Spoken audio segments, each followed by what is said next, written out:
Donc voilà, aujourd'hui on se retrouve pour une petite partie de pêche sur un secteur qu'on n'a pas l'habitude de pratiquer avec Thibaut. Là on est parti du Havre ce matin et l'idée c'est de vous expliquer un peu comment on va aborder cette journée de pêche, comment on va aborder les différents postes qu'on peut rencontrer. Nous-mêmes ne connaissant pas trop la zone, on va être obligé de chercher un peu pour voir où est-ce que se trouvent les poissons. Donc là on vient d'attaquer la partie, là il est 6h30. Ça fait déjà une bonne heure qu'il fait jour parce qu'on est mi-juin. Et donc là on commence vraiment en bordure de falaise. Je suis passé aux structures avec le sondeur. En gros il y a du sable et des roches éparpillées à droite à gauche. Et du coup on commence par pêcher ça. Et puis après on va décaler au fur et à mesure avec la marée pour voir un peu où est-ce qu'on trouve les poissons, si on les trouve plutôt en linéaire dans la couche d'eau, si on trouve plutôt à gratter au fond. Donc là Thibaut est en train de gratter comme d'hab. Et moi je suis plutôt en train d'essayer de faire du linéaire entre les roches pour essayer d'aller chercher un vrai poisson sur le coup du matin. Donc là on arrive sur une zone, un secteur qu'on ne connaît pas et en gros je suis en train de chercher les cailloux aux structures. Donc là j'ai levé le sondeur, en fait je balaye à droite et à gauche pour essayer de trouver les cailloux et donc là on les voit en fait là. Là ça commence à apparaître. Voilà, là on arrive, les cailloux là on a 5 mètres de fond, là ils apparaissent là, donc là on est dessus. Donc on va couper puis on va essayer de commencer par là en fait. Et là je pense qu'il y a un banc de fraye aussi là. En gros on voit là, on l'a à droite à gauche sous le bateau, il y a un banc de poisson fourrage. On a un ras des cailloux, donc on va essayer de longer la bordure des cailloux et voir s'il n'y a pas des poissons qui sont postés là, tout simplement. Mais là je le sens bien, on voit que c'est des groches isolées avec du sable au milieu, les poissons ils vont circuler dans ces trous là dedans. Allez hop, c'est parti. On va dériver un petit peu.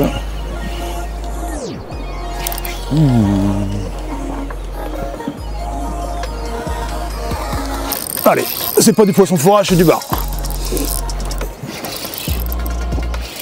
Alors là je suis au Crazy Paddle Tail 180 avec la nouvelle tête de 20 grammes.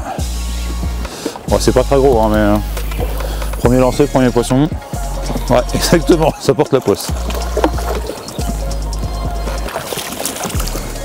Hop. Bon là ils ont pas peur Crazy Paddle Tail 180 or, c'est un poisson, je sais même pas s'il fait 42. Un poisson pas bien gros.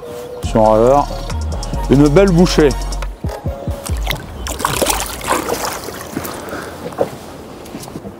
Là on s'est redécalé un peu plus large, vraiment en bordure des rochers en fait. 7 mètres. C'est trop large. Et là tu vois bizarrement, dès qu'on se décale, on retrouve de la détec. À chaque fois c'est vraiment ça, ils sont vraiment sur les zones de transition entre le sable et les roches en fait. Donc en tout cas pour l'instant. Après ils peuvent très bien monter sur l'estran et carrément être sur le caillou, mais c'est vrai qu'on marche mieux sur les zones de transition en général.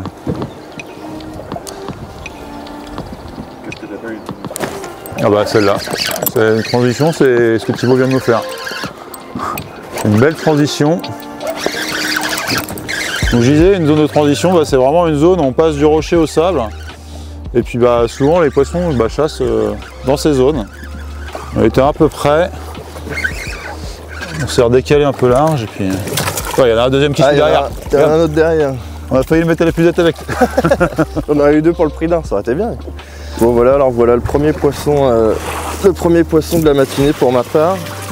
Donc sur ma petite pêche à gratter avec mon Black Hill. Alors qui est assez redoutable quand tu veux prospecter, d'une part quand tu veux pêcher à gratter et d'autre part quand tu es sur un secteur que tu connais pas trop. C'est un leurre qui t'aura toujours des touches à droite à gauche et c'est vraiment tout venant, tu peux faire des poissons de toutes les tailles tu vois. Donc moi j'aime bien attaquer comme ça, surtout au lever du jour, pour se mettre un peu en route et après je vais essayer de monter un peu en taille de leurre quoi. Donc le premier de la journée qui fait plaisir.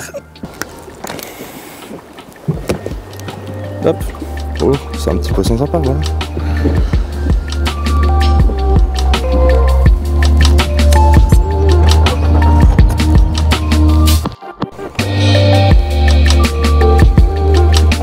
Donc là on vient de se recaler dans la dérive, on a fait une première, j'ai fait un poisson à peine maillé, Thibaut a fait un poisson de quoi, 50, 55 ouais, à peu près, à quelque chose près. Donc du coup on a décidé de la refaire.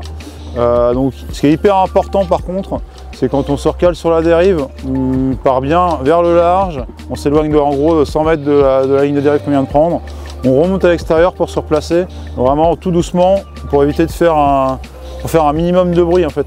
parce que pour le coup les poissons, les moteurs qui tournent, surtout quand il y a beaucoup de monde sur la zone, bah, ça les effraie, ils rentrent au trou où ils s'en vont tout simplement, et puis alors là pour reprendre la partie de pêche c'est compliqué. Donc c'est essentiel pour moi, c'est la mise en place des dérives, ça fait partie à 50% de la partie de pêche, quoi.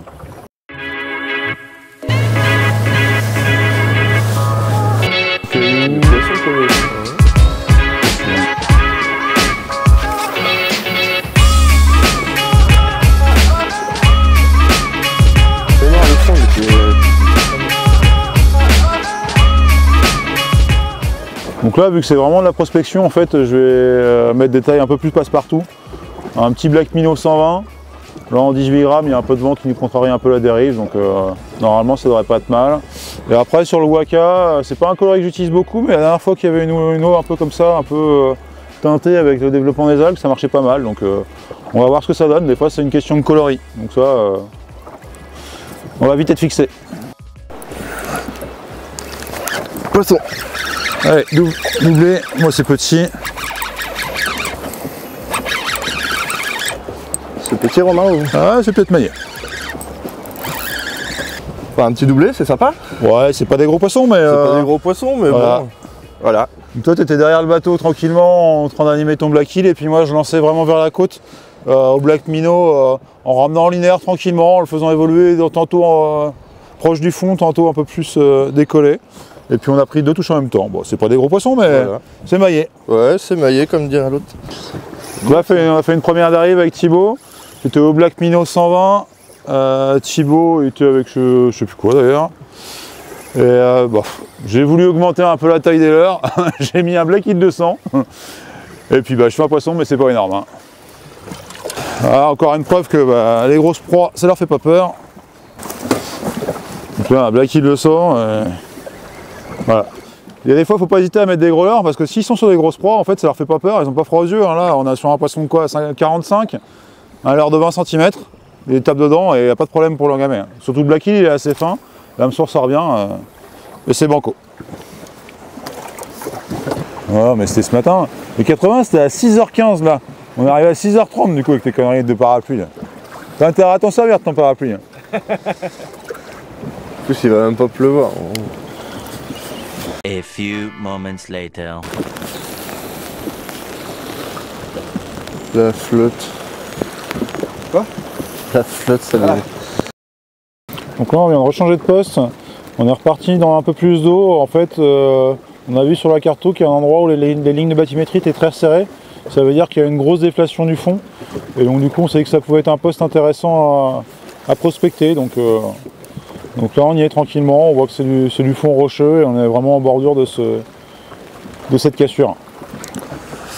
Chez nous, les fonds, si on devait faire une comparaison par rapport à la Bretagne, où vous avez vraiment des grosses cassures, des têtes de roche, des choses de ce genre-là. Nous, c'est plutôt le schéma type en Normandie, ça va être des grands plateaux rocheux, un tombant, et un deuxième plateau rocheux, un tombant. Grosso modo, c'est plus ou moins comme ça, et après, tu as forcément des spots qui sont un peu plus marqués. Bien souvent, c'est dans les valeuses. En fait, quand tu regardes une valeuse, en fait, quand tu es en mer, quand tu vois une valeuse, tu te dis que toutes les pierres qui manquent dans la valeuse, elles sont potentiellement dans l'eau.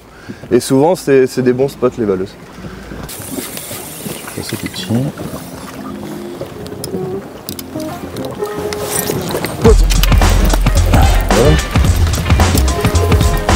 Voilà, on est déjà sur un poisson un peu plus correct là, je pense.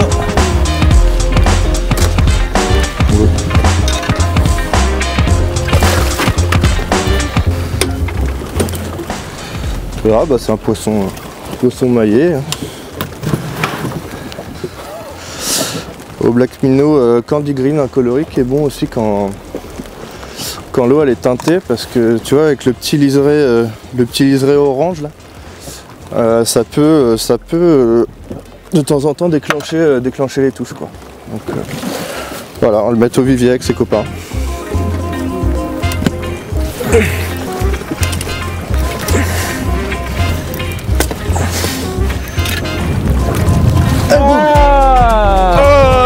Mon Dieu.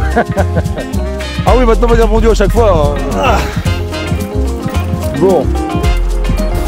Donc là, c'est l'exemple de type de notre pêche inversée. Thibaut pêche au Black Minnow 200, comme moi je pêche au Paddle Tail 120. Voilà, et il y a pas d'activité depuis tout à l'heure. Et je sais qu'il y a des grosses pierres, ça tient des beaux poissons. Du coup, je me suis dit que j'allais mettre un Black Minnow 200 et essayer de faire lentement en fait en linéaire avec des pauses. Et là, sur une pause, j'ai pris un poisson correct. Donc tu vois le poisson, le Black Minnow 200, faut pas avoir peur de le mettre. Sur le coup ça fait une grosse bouchée, mais c'est un leurre qui prend des poissons et en général c'est des jolis poissons quoi.